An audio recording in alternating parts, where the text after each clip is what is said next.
I'll go ahead and begin reading not only Chelsea's bio, but what she's going to be speaking on. Again, she does come from the University of Miami, their health system, the Sylvester Comprehensive Cancer Center. And Chelsea's going to be visiting with us about Firefighter Cancer Prevention, a look at firefighters' occupational cancer risk and practical strategies and tools for reducing that risk on the job and at home. Again, thank you to the University of Miami. And here is Chelsea. All right, thanks for your patience. My name is Chelsea Cavanugh, and as was mentioned, I'm a research associate with University of Miami's Sylvester Comprehensive Cancer Center, the Firefighter Cancer Initiative. I work directly with Dr. Sally, and she and I and the team, we have a lot of different projects that we're involved in. As she mentioned, this curriculum that I'm going to be sharing with you, I'm actually going to share the Cliffs Notes version of our cancer prevention curriculum. Usually when I go out and do this for fire departments, I take about 2 hours to go through the curriculum. We're going to do a much shorter version today, but and as you'll notice as we go through, a lot of the information that we're going to cover has already been mentioned and has been shared from other speakers today. So some of these areas we won't go super in depth, but I'd still want to go through it and show you a lot of this, because this is something that, you know, if you're interested in bringing education out to your department, we can definitely talk and see how we can do that. So I don't know, oh, I do have the ability to change slides, great. So these are the 5 areas that our curriculum covers: cancer in the fire service, firefighter occupational cancer risk, reducing that risk, and we'll talk through both on-the-job and lifestyle strategies, organizational level change, and ongoing learning resources. So we'll leave you with some resources that you can take back to your departments and use for future.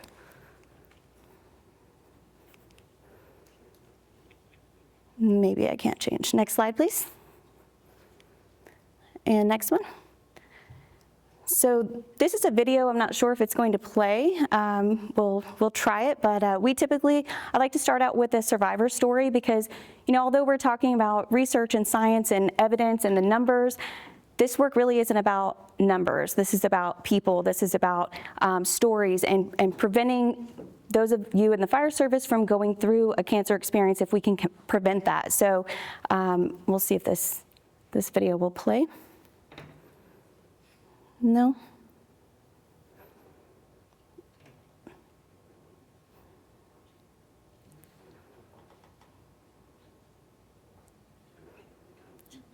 Looks like not. So the video is Lieutenant Tina Geiler from Miami-Dade Fire Rescue, and she shares her story, talking about her diagnosis with breast cancer, her treatment journey, and the main takeaway from her video is really that, you know, if she had known earlier in her career, she would have done so many things differently. And now that she's been through this experience and gone back to work, she'll do things differently going forward, and with her crews, making sure that they follow certain procedures and practices to reduce their risk. But as we go into, you know, again, you've seen some of these numbers. You've heard about the prevalence of cancer in the fire service. You've heard, seen the different types of cancer that are prevalent. We're not going to go into great detail here, but just, you know, looking at the statistic that's most well known, when you Google cancer in the fire service, you're probably going to see this: 9% more likely to be diagnosed with cancer than the general population. And of course, we heard earlier today that cancer is the leading cause of firefighter line of duty deaths. When we look at research like this, though, when we're looking at occupational groups like the fire service, keep in mind that there's something that happens in that process where you're comparing a healthy, statistically healthy work group like firefighters who have received a physical to get started with their job. They hopefully are getting regular screenings and physicals to keep that job. So when you compare that group to the general population, there's something that happens. You can't really compare apples to apples there. And so that can lead to the healthy worker effect, and we may actually be underestimating some of these risks as a result. Again, these numbers, these are the numbers that you see a lot of times on materials about cancer in the fire service. Again, if you were to Google cancer in the fire service, you'll probably see this 9% higher risk of diagnosis, 14% higher mortality rate from cancer in the general population.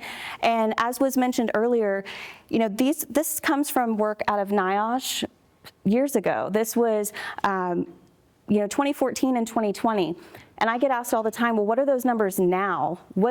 Why are we still quoting numbers from these, these studies in 2014 and 2020? And that's because we haven't had a large-scale study to give us this data since then. And so as you've already heard about the NFR for the registry, if you have not already done this, this is now your third reminder to please join the NFR for cancer. This is how we will update those numbers and have more accurate, more current statistics to be able to explain where we're at with cancer in the fire service. And hopefully we start to see those numbers trend down because of the work that's been done over the last 15, 20 years. And we start seeing those numbers reduce, but we don't know if we can't study it. So this is going to be the largest effort. It is already the largest effort that's ever been done to understand cancer in the fire service. So again, if you have not joined, that QR code, you can scan it now, and it won't hurt my feelings if you do the 5-minute get started, enter your information right now, and then finish when you have a chance. You've seen this a few times today also, but this is again is the IARC monograph where based on the evidence that we now understand that firefighting as an occupation, the exposures associated with firefighting have been classified a group 1 carcinogen, putting it on par with smoking as a risk factor for cancer. And then moving into the risks that are associated with the occupation specifically. And some of this is going to be very common knowledge, very obvious to you, and others maybe not so much. So polycyclic aromatic hydrocarbons, you've heard that term several times today, PAHs. Those are going to be those products of combustion, so anytime something burns and puts off soot and smoke, that particulate is going to be present there. Volatile organic compounds, asbestos, and diesel, specifically diesel exhaust. All right, so this is a typical living room environment, a simulation of a living room. We know now that the structures that you would respond to that are burning today, you're going to encounter very different chemicals and compounds and things than you would have 20 years ago, 50 years ago. So in a room like this, just kind of holler out where you might expect to find toxic chemicals if this were on fire. Sofa. Sofa. What else? TV, rug, pretty much all of it, right? I mean, the plant's probably plastic too, if you think about it. Let's see, there we go. So somebody mentioned the TV. Electronic devices are, they have a lot of heavy metals in them. So things like beryllium and cadmium, some of these other metals. PVC plastic, so when that's burning, that smoke is going to be, going into the air with the particulate containing some of the metals as well.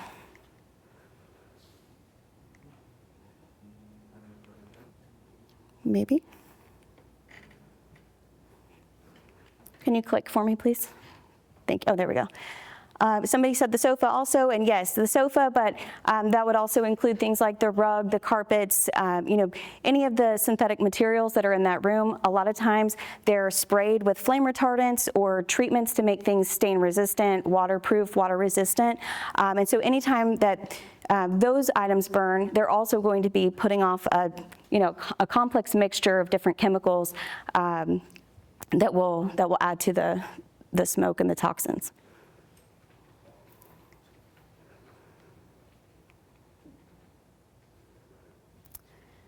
Again, I mentioned some of this is going to be pretty obvious. So when you think about where are firefighters exposed to some of these toxins, the first thing that likely comes to mind is on the scene. Of course, that's the obvious one. We know that when you're on the fire ground, exposure to toxins that are released by the fires, that's for sure.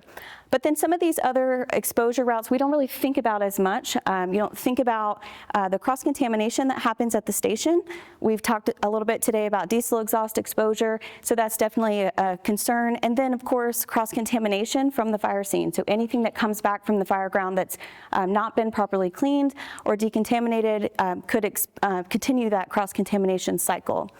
Same thing for en route, inside the apparatus. If things are being put inside the apparatus that are not clean, that's going to continue to cross-contaminate, the seat itself, the floor, the things that are inside the truck, and then you're going to sit in there, take them with you, and that continues on and on.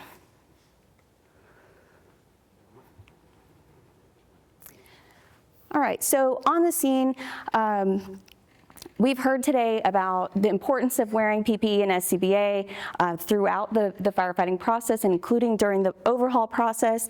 And so, of course, that reduces that exposure. But I just want to have draw your attention to this graphic. It helps visualize what the size of some of these particles actually are that you would be exposed to on the fire ground. So the diagonal line through the middle is a human hair, enlarged, obviously, but that's the average size of a human hair, 50 to 70 micron. And so then you can see the relative size of these different particles. So dust, pollen, mold, things like that would be represented by the blue circles. And then combustion particles, organic compounds, so these PAHs, these VOCs, those are going to be represented in the red circles. So thinking about the size of a piece of human hair and then those little dots, you are not going to be able to see those with the naked eye on the fire ground. The other thing to keep in mind when particles are that small, they kind of can bypass all of our defenses. So we have our respiratory systems really have all these natural defenses to keep things out, but those are going to be the bigger particles that nose hairs and cilia and all these things can stop. Doesn't matter how epic your mustache is, those little nanoparticles are going to make their way past, and they can get really deep into the respiratory tract. Also want to draw your attention to this quote at the bottom. This is out of a study in 2010 where they actually collected overhaul air and found that over 99% of those particles collected during overhaul were less than 1 micron in diameter. So again, thinking about that size, that is very, very, very small. And even though that air might look like it's clear and clean and safe to breathe, most likely it is not. All right, at this station, again, we've talked about diesel exhaust already, but just pointing out that diesel exhaust is a carcinogen, and so it can contaminate things that if it's not being captured, if it's not being mitigated properly, it can contaminate gear or anything that's stored in the Bay Area, ice machines, water fountains, that may be in the Bay, and we'll talk more about that in a minute. In the vehicle, we mentioned the cross-contamination that can occur, and we'll talk more about how that contamination happens in just a moment, but this happens when you put anything that's been contaminated on the fire ground inside that cab. There's an off-gassing process that can occur and continue to expose anyone that's in there, and then eventually the particulate will settle on the surfaces inside the vehicle. So off-gassing is a process that doesn't just happen for a few minutes. We know that can continue for hours, and so especially when temperatures are elevated, that really can accelerate the off-gassing. And so things like when you're doffing gear or when someone's in rehab, if they're not deconned or if they're near PPE that has not been cleaned, they could be exposed to that off-gassing process. And then transporting gear in an engine cab or anywhere else, if you're putting it in a vehicle without isolating it. I really wanted this video to play, but I don't have high hopes right now, so we'll see. This is the video, while we see if it will play, this is the video that our team did where we actually demonstrate the simulated transfer of contaminants. Has anyone seen this? You guys know what video this is, where we use an invisible dye powder and put it on the firefighters like soot would be. And then we let them go through their process after they go back to the station and, get into their, make coffee or go take a nap or whatever they're doing. And then we used the UV light and actually could see the transfer, and it was everywhere. It was everywhere. And so that video has been out for several years now, and I think it's pretty well viewed, at least in Florida. But every time I go and I show that video, I still have someone say, I do that. I put my gear right in the back of my Jeep, don't even think about it. And then I take my stuff out and I put the kids' stuff in there and we go to the beach. I never even thought about it. So it's just a reminder, even though we're probably doing at least hopefully better in the way of taking a shower, washing our hands, it's a reminder that even though we can't see it, that contamination does still happen. And even if you're not going to do these steps that we'll talk about here in a moment for you, you definitely want to do it for whoever's at home so you're not taking these things home with you. So exposure routes, how are firefighters exposed? Again, some of this is somewhat obvious, and then others we don't think about as much. But inhalation, that's the one, a lot of times when people say, oh, you work with cancer in the fire service, so they must all have lung cancer. And as Dr. Solly mentioned earlier, we don't see lung cancer as much, but that's because not only are we seeing the fire service smoke less, but we're doing so well with wearing SCBAs and protecting yourself during firefighting operations. But there are many people on the fire ground who aren't on air because their role is maybe they're not going inside. We also know from work that we've done that even in the warm zone, there can be contaminants that could be posing an inhalation risk. So that's something to still think about. Absorption, our skin can readily absorb contaminants that are there on the surface of our skin. So even if you're wearing bunker gear, contaminants can get down in the gaps, in the crevices, especially where there's interface of layers. It can get down inside there. Or in the process of when you're doffing your gear, things can get deposited on your skin. So we'll talk about ways to mitigate that, but also think about susceptible areas. There are certain parts of our skin that are especially susceptible to absorbing these toxins, and that would be around the face, the neck, the jaw, and throat areas. Ingestion, I think we forget about this one probably the most. You don't think about eating or drinking contaminants, but if you're not washing hands first before you hydrate or get a snack, potentially you could be ingesting these carcinogens. So risk reduction. Again, some of this has already been covered in earlier presentations, but we're still going to run through some of this and talk through first what you can do to reduce your risk at work, on the job strategies for risk reduction, and then move into lifestyle and behavior change.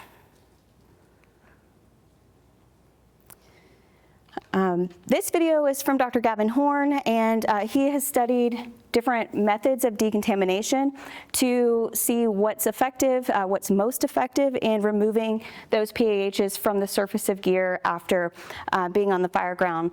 And what he's found is that, as was mentioned earlier, using a soap and water decon method reduces the carcinogens on the PAHs on the outside of the turnout gear by up to 85%.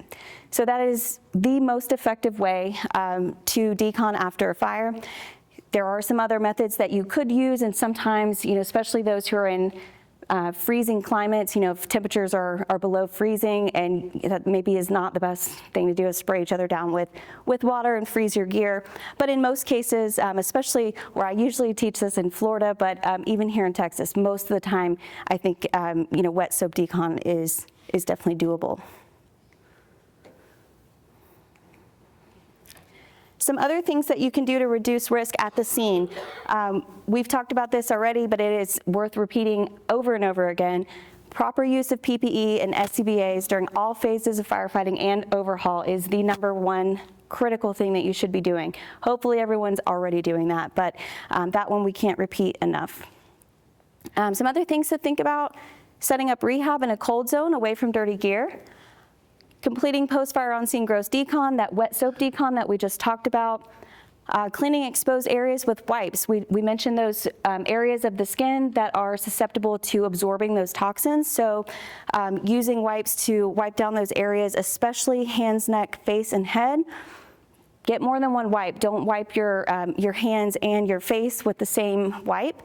This picture shows industry wipes, but baby wipes work just fine too, so it doesn't have to be anything fancy, it doesn't have to be expensive, but this is an effective way to clean those skin areas.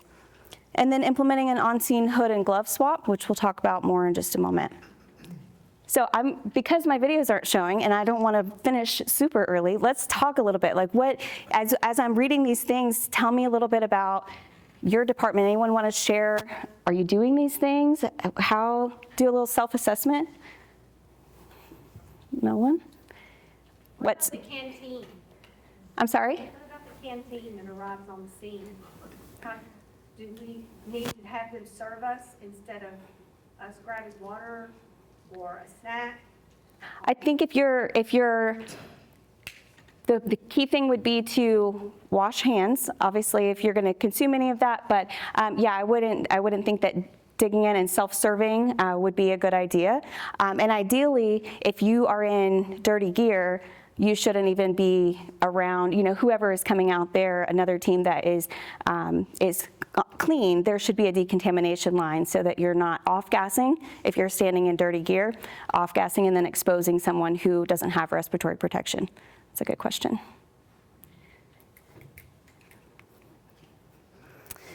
Some things you can do at the station. So diesel exhaust, we mentioned diesel exhaust is a carcinogen. I have a lot of people say, well, yeah, but now we have clean diesel, we have DEF, we have all these things, so we don't have to worry about it anymore. It's harmless. I don't think you should consider diesel exhaust to be harmless, no matter how modern, how clean. That's not something that you want to be purposefully breathing in. And so, certainly everything we can do with modern systems to remove some of these contaminants before that exhaust, and so that we're not exposed to it, we should be doing. But it also takes a combination of controls. So direct capture is great, filtration is great, but also take the steps to not store your gear and things near diesel exhaust. Open the doors, open the bay doors before you start the apparatus. If you have to run the apparatus, try to run that outside and not inside the bay. Let's see. I touched on all this. Keeping the door between the bay area and the living quarters closed. I see that door propped open a lot of times, just easy access, airflow, but really we want to keep contaminated air outside of the living quarters. And so that door serves an important barrier to keep that air separate. And also airflow, making sure that airflow is not going from the dirty area inside to the clean living environment.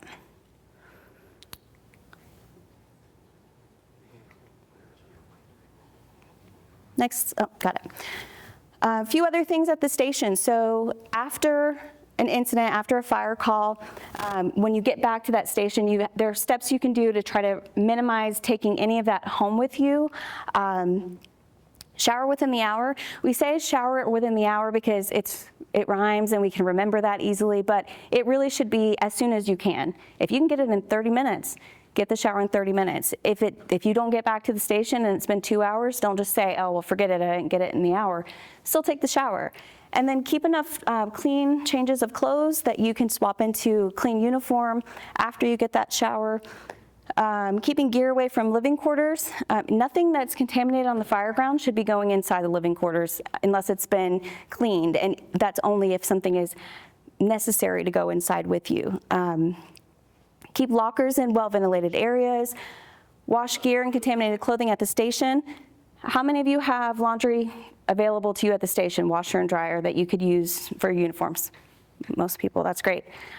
Try to use that there at the station if you can. I know sometimes depending on the size of a crew, it might not always be feasible. Not everyone can do all of their laundry at the same time.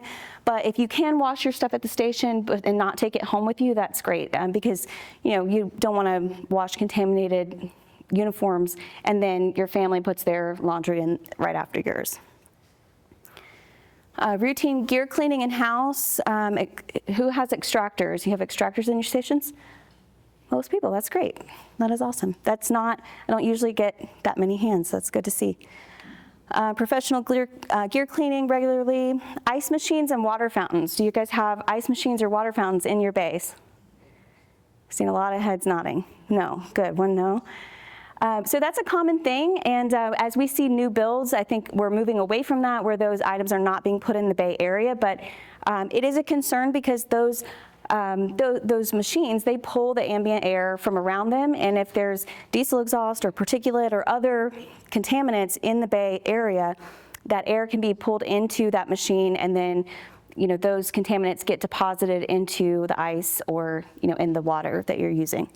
So that can be a bigger lift. If you do have those in your bay and want to look at moving them, that can be somewhat expensive. So not always feasible for everyone to do, but just be aware of it. And so maybe get your ice from somewhere else if you have a different option, or don't drink the water from those fountains.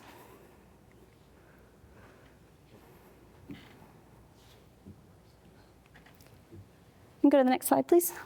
Thank you. Hood and glove swap.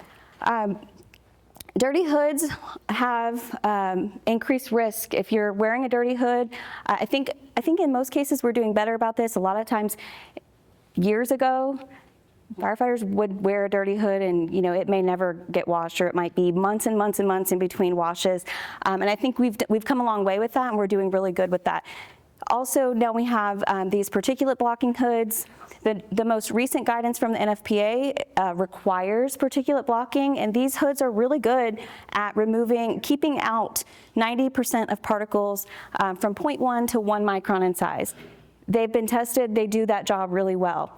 That means that all that particulate is on the outside of that hood. It's there, it just didn't make it inside. So as you've heard several times already, when you pull that hood down and you wear it around your neck, all the particulate that's been stopped from getting inside and onto your skin is now just hanging out with you. You've touched it, it's on your hands, and potentially could be getting inside and on your neck.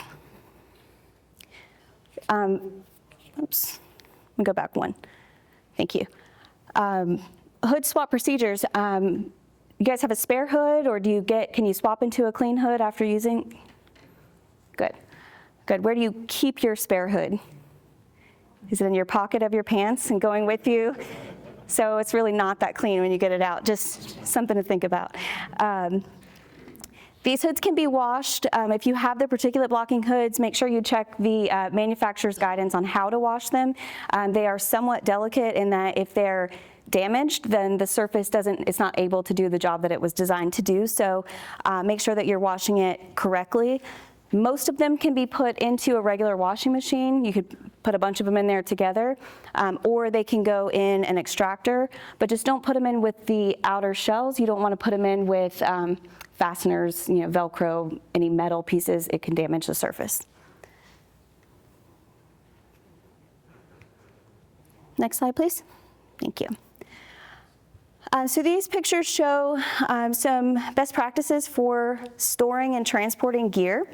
In the top left corner, you can see there a locker area where that gear is being stored away from the diesel exhaust. So that's in its own room in a separate area. That's not always possible, depending on how a station is set up and laid out. If you cannot do that, I've seen departments get creative with putting a cover over so that their gear is not sitting right beside the tailpipe and getting exhaust all over it. But if you have the ability to put it in a separate room, that's ideal. Transporting your gear, if you're taking it with you, in your personal vehicle, or on the bottom there, he's bagging gear on scene, putting it into a bag that will then be sealed so that it's airtight.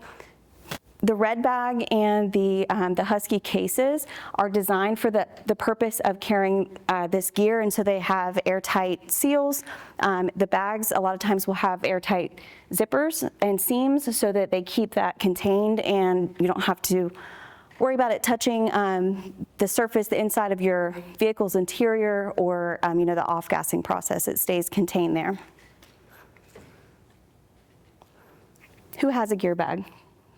You guys use gear bags to transport your gear? Great.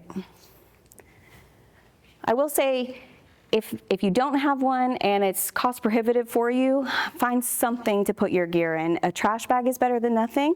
A Rubbermaid tote is better too. So use what you can. Just don't put your gear directly touching the surface of your vehicle's interior.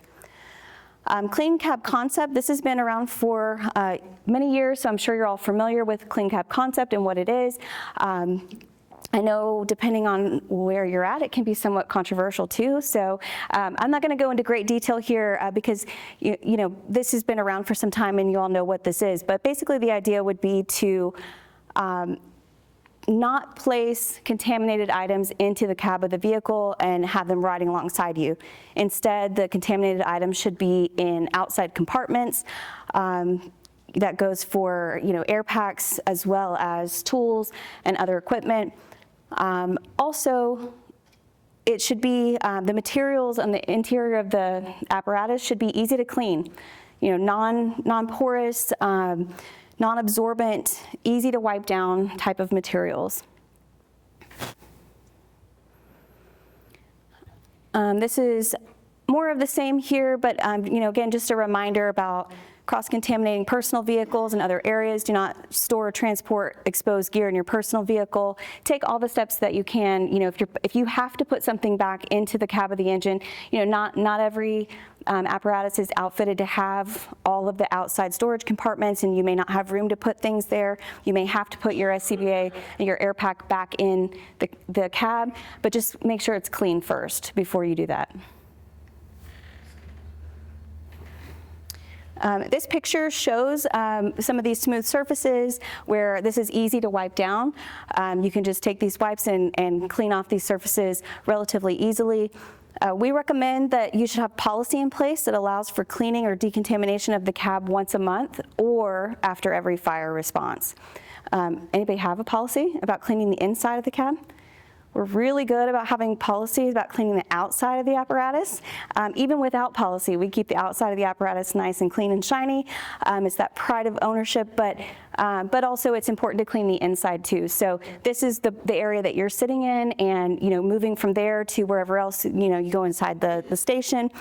So be mindful of that. I do have people tell me that their seats in their trucks, the seat covers can come off and they can wash them in the washing machine, but I don't think anyone's actually ever doing that, taking them off and washing them. So if you can wipe them down, that's a good start. Personally, so some of the things that we've talked about are at a more station level or department level, but these are individual things that you can do after a fire. Getting back to the station, we've talked about that shower within the hour. Even if you're the only one doing it, go get the shower. Even if you're the only one cleaning your gear, washing your gear, doing these steps, people will notice. If you start that, people will notice what you're doing, and others will follow you. But a lot of this is, you don't have to wait for the department to do something or organizational level change. You can take some of these steps yourself and change your individual behavior. Next slide, please.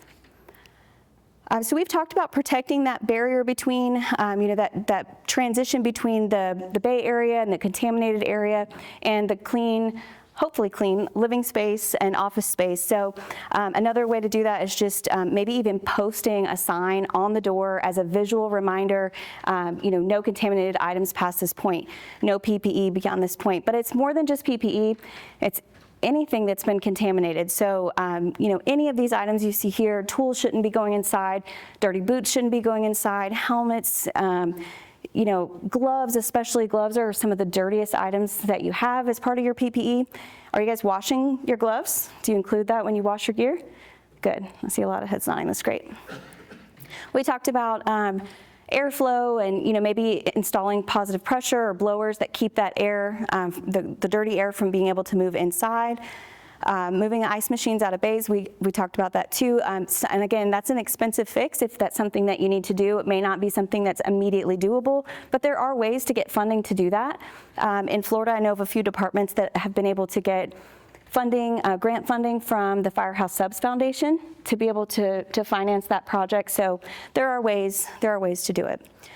Same for installing hand cleaner stations. Some of these things are maybe doable, but it may also be for future, like new build stations, as a new station is being planned, to think about some of these design items.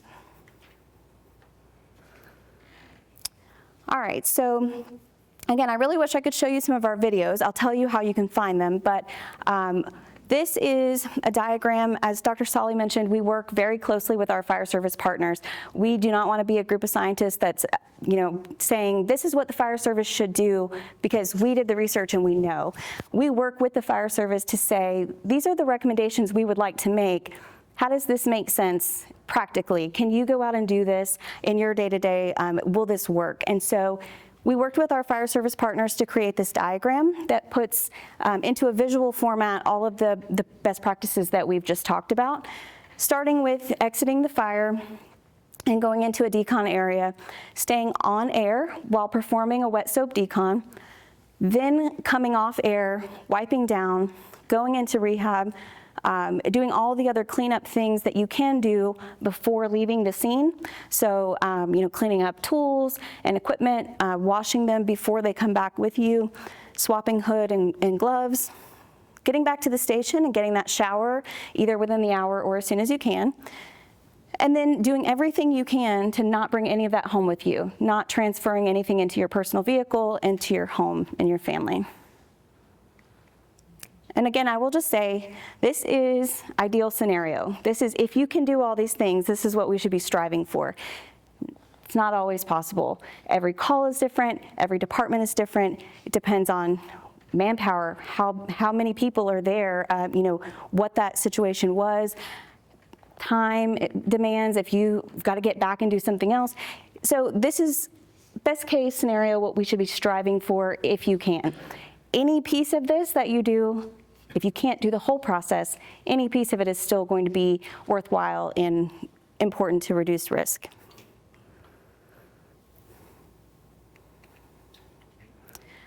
I know this is small, so you may not be able to read this, but this is information from our preliminary exposure reduction field operation guide, and this is just a step-by-step guidance of basically showing, detailing what you would do in each of the steps from that diagram on the last slide. So steps 1 through 4 would be repeated after each IDLH re-entry. So, depending on how many times that crew is going to go back in, you do steps 1 through 4, and then once they are not going to go back in anymore, then they would go to step 5 and continue that process of bagging gear, cleaning up, doing a gear swap if possible, and getting back to the station and cleaning up. I don't have any copies of this with me, but we do have this available as a PDF. So at the end, I'll share my contact information. If you would like to have that, please reach out to me, and I'm happy to share that with you. And again, we give this information as a guidance to follow. It's not, every department's going to alter this to fit their operational needs and what makes sense for them. But this is a starting point, a framework, and then it can be customized and modified for each department's situation. Again, I wish I could play this video for you. This is a video that shows the process of wet soap decon from start to finish, and goes through and actually shows a video of all of that step by step. These videos are available, and they're on our YouTube channel. You can get to them from our app, and I'll show you how to get our app in just a moment. So I definitely recommend you checking out this video and seeing the process. Also, this is a great training tool. If you wanted to share this with your crews, you can show this video in just a few minutes' time, and it shows that process.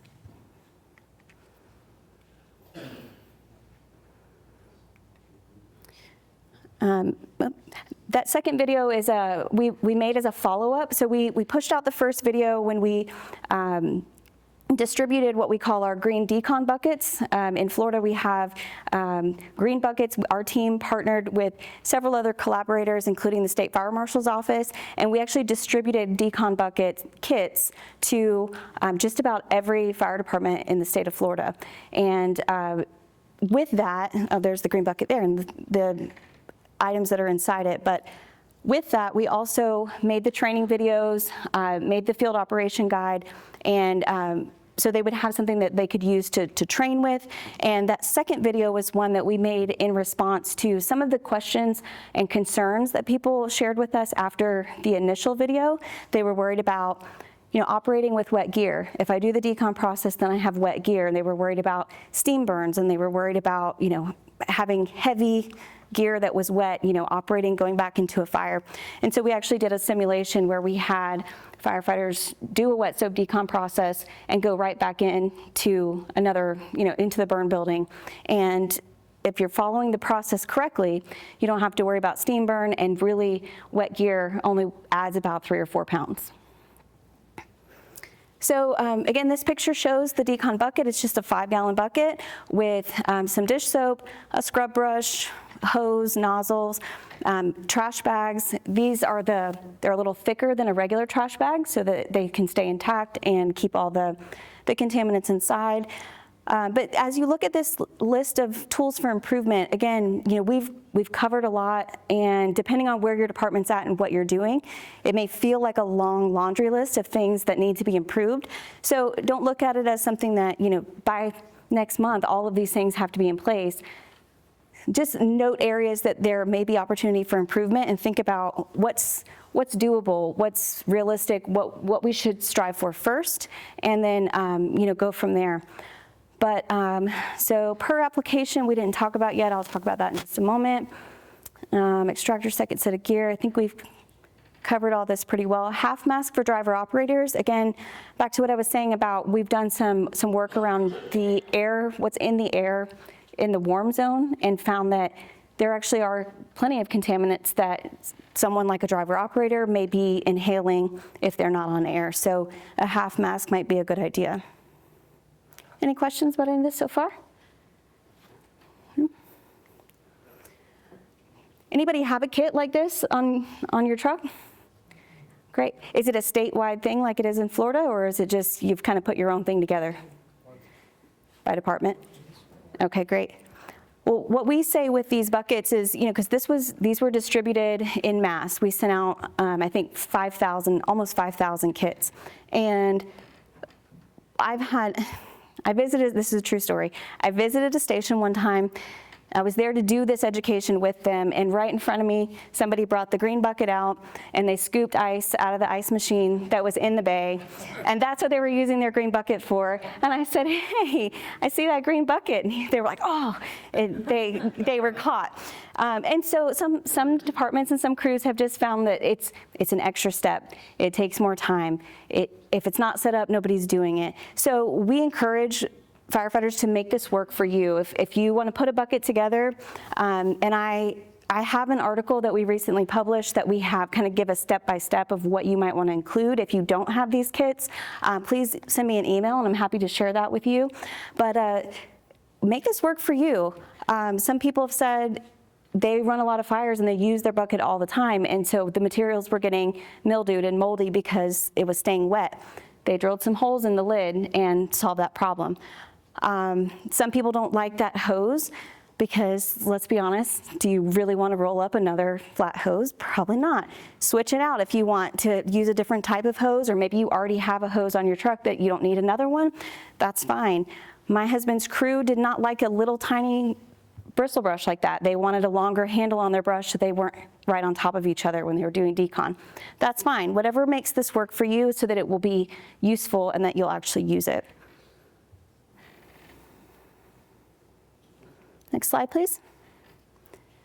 All right, so I'm not going to go too in depth with the modifiable risk factors because Dr. Hollerbach did a great job doing that already, but we will run through a few of these things. And of course, the reason that we mention the modifiable risk factors and why it's so important is because we know there's so much you can't change. You could do everything that we've recommended as far as best practices to reduce your exposure. You're never going to get those exposures to zero. You may have family history. Can't do anything about that either. So it's even more important to modify these things that you can change. Work from the American Cancer Society has found that modifiable risk factors of body weight, physical activity, diet, and alcohol intake accounted for at least 18.2% of cancer cases and 15.8% of cancer deaths.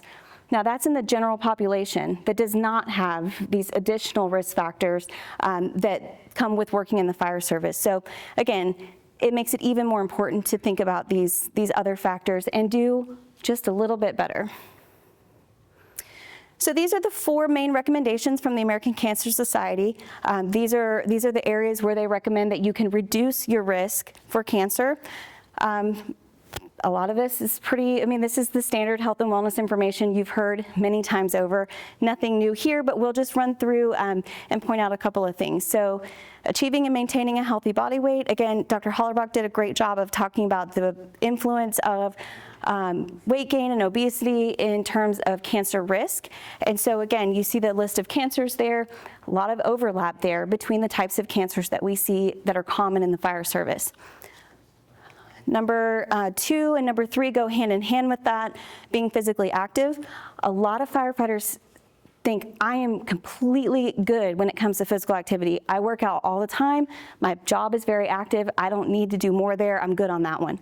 But if you really think about, because what we've seen in the work that we've done is firefighters also overestimate their physical activity.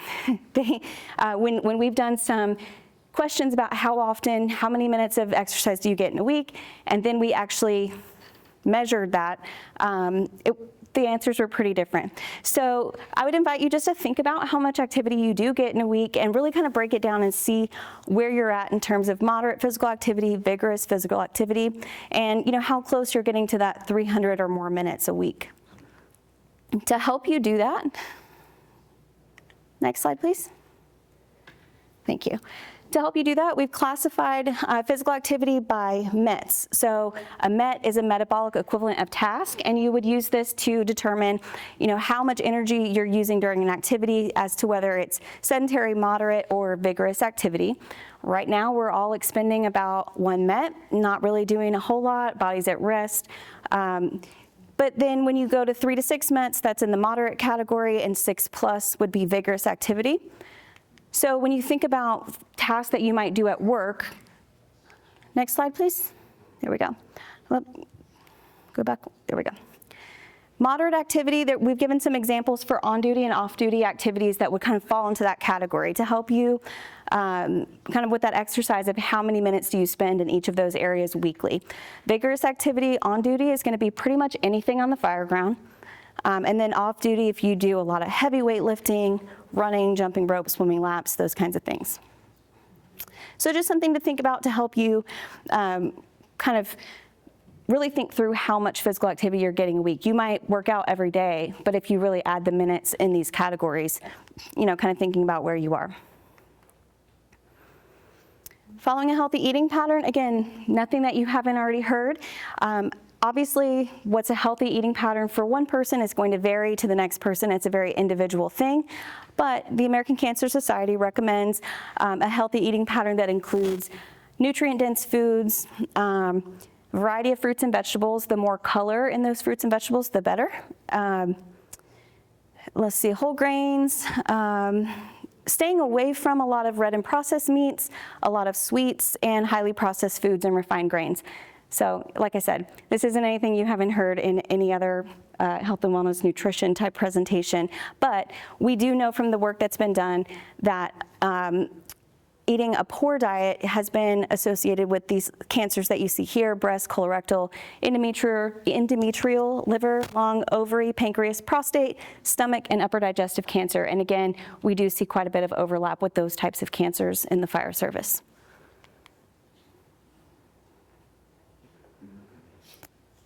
If one slide on alcohol was not enough for you, I have one too. So the American Cancer Society recommends that it is best not to drink alcohol. Alcohol consumption is considered carcinogenic, but if you are going to consume alcohol, just remember that really what we should be looking at is no more than 1 drink a day for women or 2 drinks a day for men. And I know it's tempting to do that shift work calculation where it's like, well, my day off, I can add yesterday's shift drinks to today is my day off. Doesn't really work that way, unfortunately, because that's when we start getting to the binge drinking level. And I think a lot of the fire service is surprised about the definition of binge drinking being 5 or more drinks for men, 4 or more drinks for women. But at that level, that's really where we start seeing excess risk for several types of cancer. Sleep has been pretty well covered too, so I'm not really going to go into great detail. I mean, we could have a whole day symposium on sleep and the importance of it. But what I will say is, of course, when you're on shift, sleep when you can. Here's your second. I agree with the nap. If you can get a nap, if that's okay per policy and station duties are done and responsibilities are taken care of, getting a nap is a great thing. Now, a nap is not 3 or 4 hours. So, there's that too. But also, I stand here in front of you as a firefighter spouse and say, this area might mean a difficult conversation with someone at home and explaining the importance of sleep and rest on your off time. I say that as the wife that was like, what what do you mean you don't want to go to Target with me? You're super tired. Or whatever it is that's on the agenda for the day, sleep is critical, and getting that rest off duty really should come before a lot of these other things. Bless you.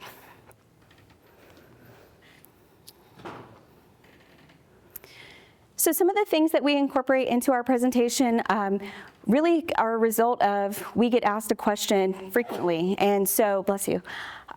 One of the things that we've been asked about quite a bit is, what about pesticides? There's been a lot of push to go completely organic, and is that necessary? Am I at risk for cancer because of residue on food? There are some agricultural chemicals, pesticides and herbicides that are considered known or likely carcinogens. However, don't let that stop you from incorporating fruits and vegetables into your diet. Fruits and vegetables are very good for you and have cancer protective benefits. So as long as you are washing your fruits and vegetables and cleaning the surface of them before you consume them, it's still important to include them in your diet. Don't skip them because you're concerned about what may or may not be on them. And that goes for organic or traditionally prepared. Okay, this first section here is almost as unpopular as the alcohol piece, so bear with me, let me explain. We have seen evidence that certain cooking methods, high temperature cooking especially, like grilling or pan frying, can create chemical reactions in the food that form carcinogenic compounds. That does not mean that you should not eat grilled foods or smoked foods. It's just something to be aware of, as we've talked about already. Moderation is key. Our bodies are very good at repairing cellular damage that's done by things like this, as long as we aren't overwhelming them and doing too much too often. So still enjoy your grilled meats and your smoked foods. I do as well, but just be aware of this, and it's maybe, you wouldn't necessarily want to have smoked meat every day or, pan fried foods every day. Using Teflon coated or other nonstick type cookware could release carcinogens into food. I've been in a lot of firehouse kitchens, and the cookware, it's not in good shape most of the time. It's somebody's hand-me-downs that somebody was moving and they donated, or somebody brought from home and because they got new stuff. Check out the surface of that cookware. If it is Teflon coated or has a nonstick coating, make sure it's intact. If it's starting to peel or bubble, or if it's scratched, it should be replaced. Stainless steel or cast iron are good ways to go as well. There can be certain types of food preservation methods that can cause nitrates to form. Nitrates can be carcinogenic as well, so if you eat a lot of canned meats or processed lunch meats and things like that, just be aware of the nitrates that could be there. And then as far as storing food and reheating, certain plastic containers may contain chemicals that, especially when they're heated, could actually transfer into the food. So it's best to use glass containers for food storage and for reheating. And of course, metal containers can be used in refrigerator if you're storing food as well. Questions on any of this so far? What about sugar? Again, this is a common question we get. People say, well, does sugar cause cancer? Or I've heard that sugar is fuel for cancer. And that's maybe an oversimplification of the relationship, but we do know that sugar intake can increase cancer risk indirectly. Of course, it can promote obesity, and high sugar intake can affect hormone levels, especially insulin. And so it's best to limit high sugar intake. All these good things, cake, candy, cookies, cereals.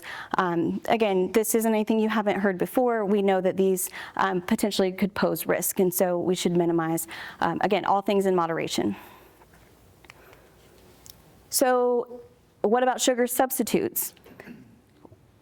The hard thing here is there are so many.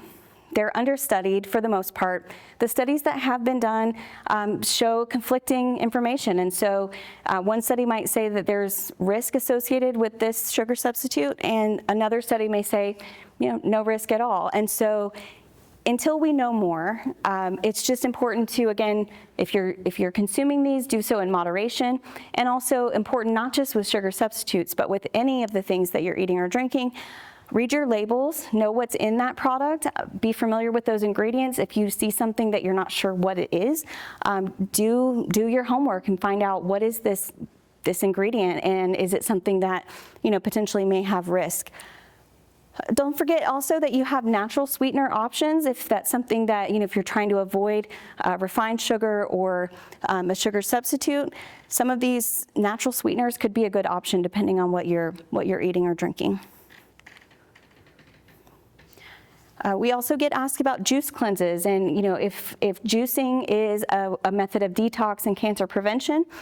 What we see in the research, the literature, evidence just does not support that juicing, consuming only fruit juices for a time period can reduce cancer risk. We don't see that in the science. However, fruit and vegetable juices are good for you, so if that's the convenient way that you can consume fruits and vegetables, go for it. Just know that if you're opting for the juice, you're getting more of the sugar content and less of the fiber. So if it's convenience that is the issue, then that's fine. But if you can go for the whole fruit or the whole vegetable, that's going to be a better choice.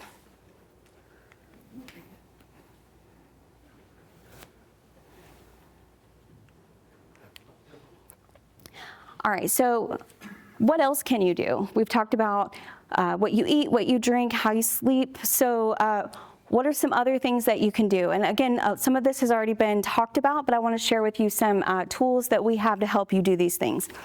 Number one is to be seen for your well visit every year. It's great that here in Texas that the departments are going to be required to do those annual screenings, which is awesome. Keeping up with your screenings and being aware of new symptoms. So we're going to go through each of these.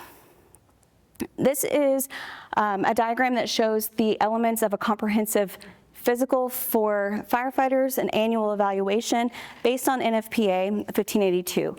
So what I would say is if there's any area that your department's physical is not covering, go out and get that on your own. If there's a gap there, go find that elsewhere. Use your insurance and go get each of these components, because it's very important to make sure that you're not just doing the bare minimum, that you're incorporating and doing a comprehensive physical.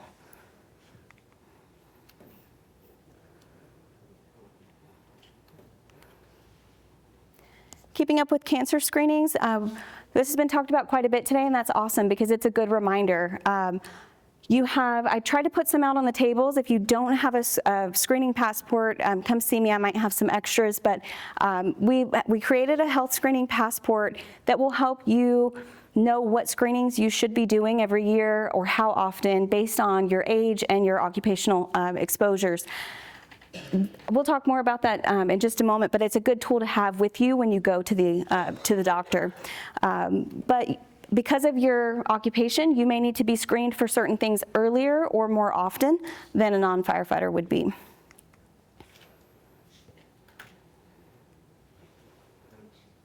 Next slide, please. Thank you.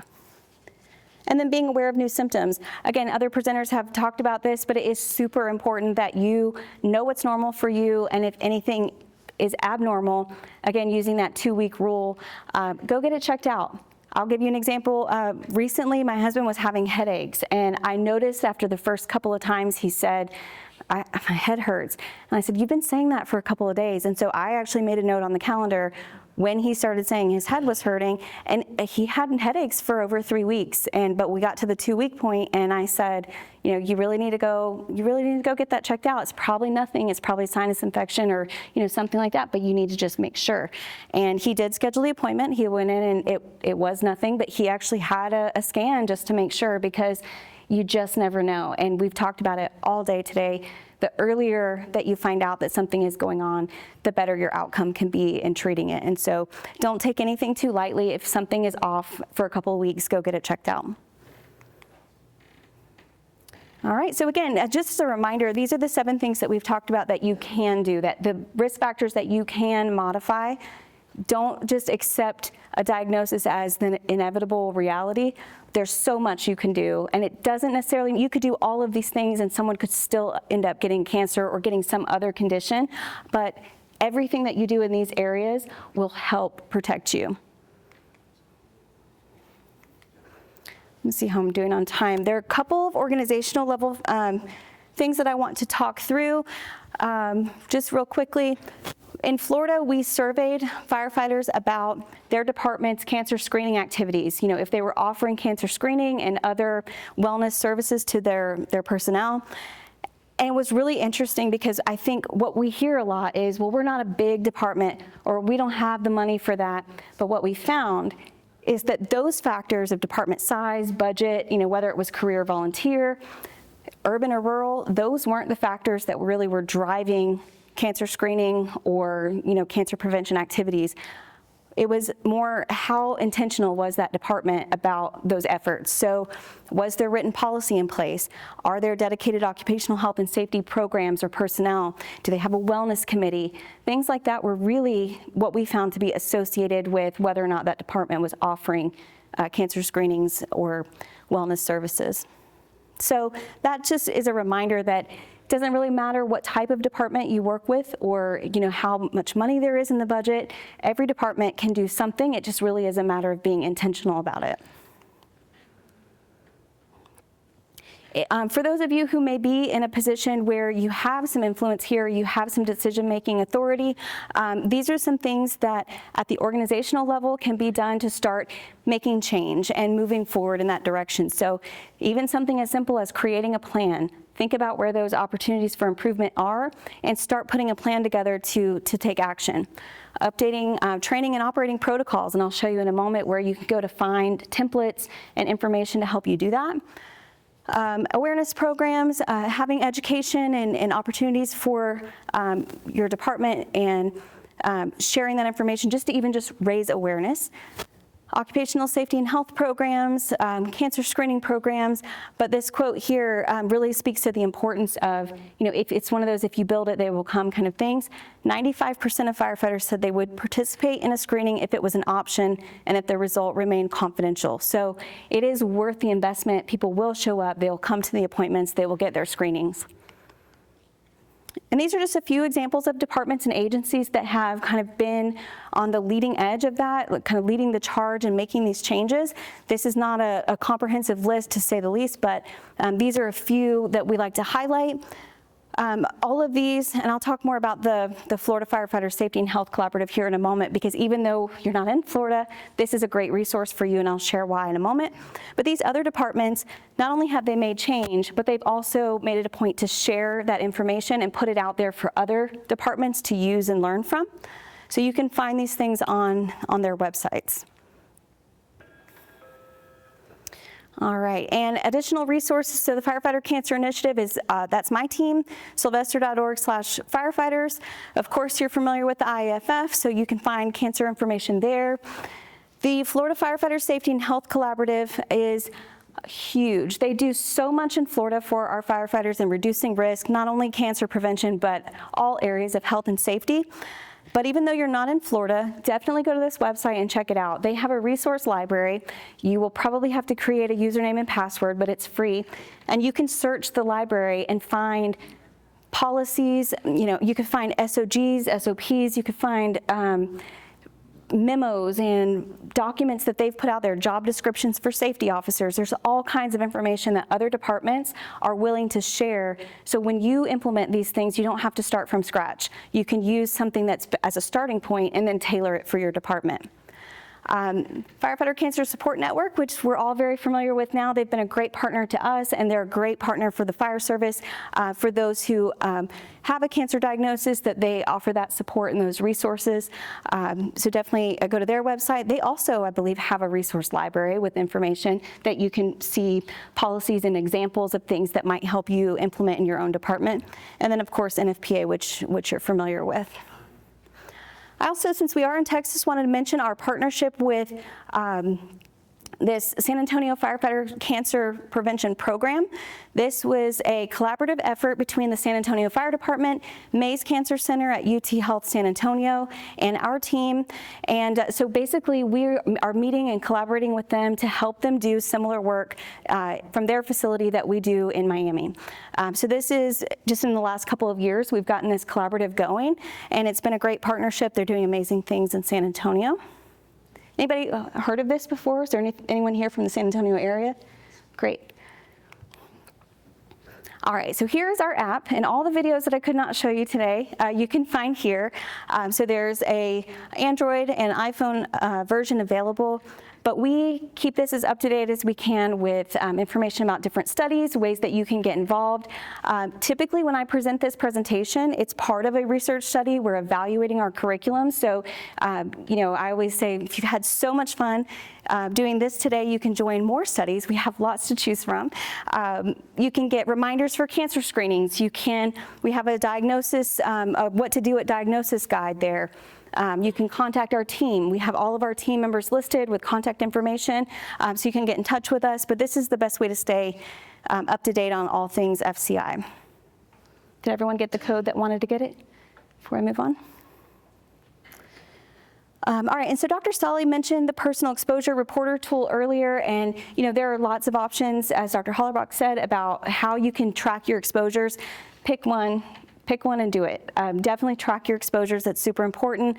I won't go into great detail here because Dr. Solly already did, but what I will say is, again, we work very closely with the fire service. So if you use this tool and you find that maybe it doesn't have a field that you would like it to have, or maybe it doesn't have a response, an answer choice you would like it to have to capture your exposure, let us know. We update this all the time, and we can incorporate your feedback and make this more user-friendly for you and make it more efficient for you.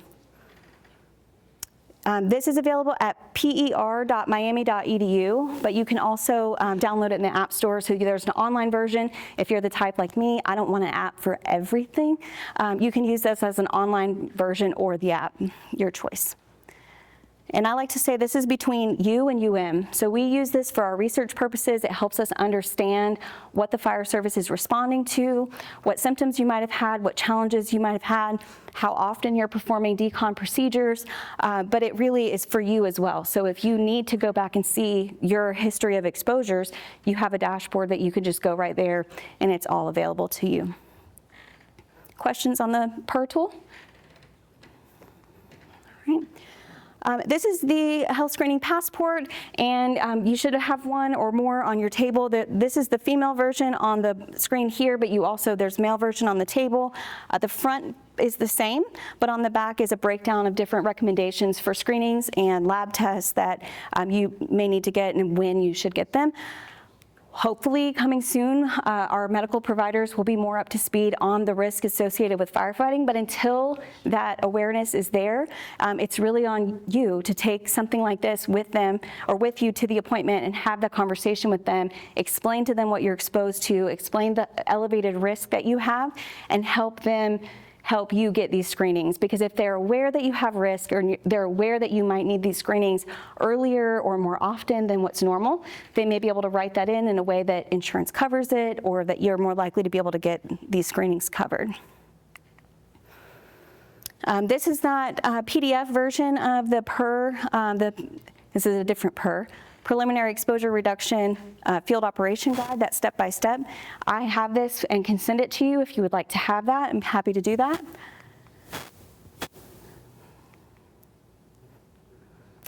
Next slide, please. Thank you. Dr. Solly mentioned our nurse navigation program. I just want to remind you that that's available to you. You don't have to come to Miami to receive services. Any firefighter anywhere can call this number, and our nurse navigator, who is a dedicated firefighter cancer nurse navigator, will be able to help answer questions that maybe are on the more clinical side, or if you're looking for help getting treatment or a second opinion, please give us a call. We're happy to help. And then as final thought, I just want to mention this. I love this quote from Chief Frank Lieb. Don't let the pursuit of perfection get in the way of doing something to be better. We've given a lot of information all day today on what you can do, what you should do. It can feel overwhelming. We don't have to make every change, and we don't have to make those changes overnight. Do something to do better. And that goes for if you're trying to reduce your on-the-job exposures or just these lifestyle things. This is not even just for firefighters. Don't let the overwhelming nature of how many things you could or should be doing stop you from doing something. And with that, I want to share my contact information. This is my email, cxk777@med.miami.edu. Please feel free to reach out to me. As Dr. Solly mentioned, this presentation, this is the a super fast and furious version. I'm out of breath even giving it to you, but we have a longer version where I can take my time and speak more slowly, and I would be happy to talk with you about how we can bring education to your department, whether it's in person or through an online version, or if you have questions about other studies, other projects that we're doing, would love to hear from you. I'll take any questions. Any questions? And I'll also acknowledge our partners that have helped us put this together here. Thank you.